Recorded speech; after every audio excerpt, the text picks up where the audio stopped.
మంగళగిరి ప్రజలను నా గుండెల్లో పెట్టుకుని కాపాడుకుంటా. భారతదేశంలో నెంబర్ 1 నియోజకవర్గంగా మంగళగిరిని చేసే బాధ్యత నేను తీసుకుంటానని రాష్ట్ర విద్య, ఐటీ, ఎలక్ట్రానిక్స్ శాఖల మంత్రి నారా లోకేష్ పేర్కొన్నారు.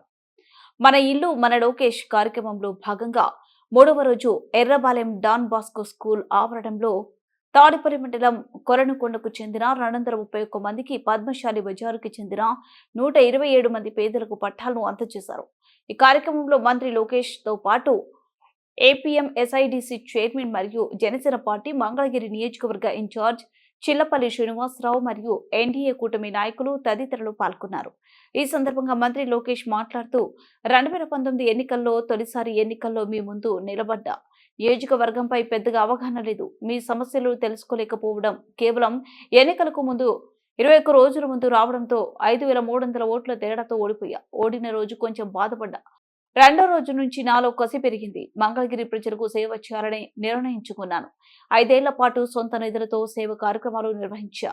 సొంతంగా 26 సంక్షేమ కార్యక్రమాలను అమలు చేశా.